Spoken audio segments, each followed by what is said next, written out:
గురుదేవులకు ప్రణామములు.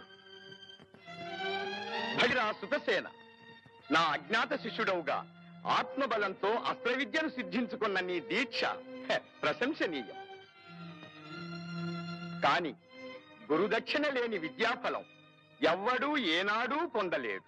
ఆచార్యదేవ, ముమ్మూర్తులా మిమ్మల్నే గురువుగా నా హృదయపీఠంపై నిలిపి నా ఈప్సితం నెరవేర్చుకున్నాను. మీకు దక్షిణ సమర్పించటం కన్నా నాకు ధన్యత ఏముంది? నా తను ధన మన ప్రాణాలలో మీకిష్టమైన దానిని మీరు నిస్సందేహంగా కోరవచ్చు. సంతోషంగా సమర్పిస్తాను. బలిరా, నీ భక్తి విధేయతలే నీ సత్యసంధతకు నిదర్శనం. నీ కుడి చేతి బొటన వ్రేలు నాకు దక్షిణగా ఇవ్వు. అంతకన్నా భాగ్యమా?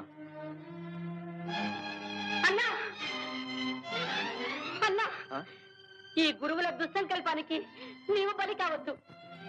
బొట్టన వేలేపోతే నీ విద్యలన్నీ వ్యర్థం. చెల్లెలా, ఆడి తప్పటం ఆటవికుల మర్యాద కాదమ్మా.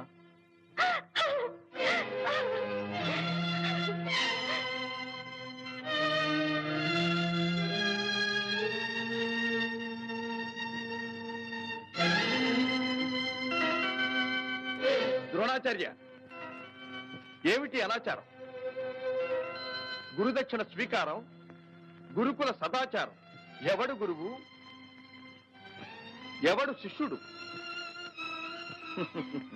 కులహీనుడు కులహీనుడు అని కూసి కూసి, గురుకుల ప్రవేశానికి అనర్హుడని వెలివేసి, అస్త్ర విద్యను అభ్యసించుటకు అర్హత లేని ఆటవికుడని గేలిసేసిన ఈ శృతసేనుడు నీకెలా శిష్యుడయ్యాడు?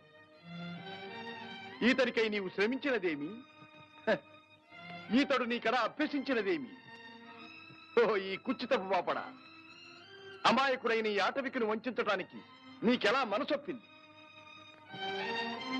ధనుర్విద్యా పారంగతుడవైన నీకు, నీ దయాలబ్ధ విద్యా సంపత్తికి దోషులొగ్గి నీతి నమ్ముకున్న నీ వందిమాగధ శిష్య బృందానికి వెరచి ఈ లోకం నోరు మెదపకపోతే పోవచ్చు.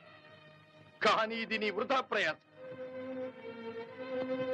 ఈ పాండవ మధ్యముని జగదేక వీరుని చెయ్యాలన్న దుర్బుద్ధితో స్వయం ప్రభాభాసితుడైన ఈ ఏకైక వీరుని వేలు తుంచి ఏకలవినిగా చేశావు. ఈ తునిగిన వేలు నీ జాత్యహంకారానికి నిదర్శనం, పక్షపాత బుద్ధికి శాశ్వత సత్య ప్రమాణం. ఇది గుర్తుంచుకో.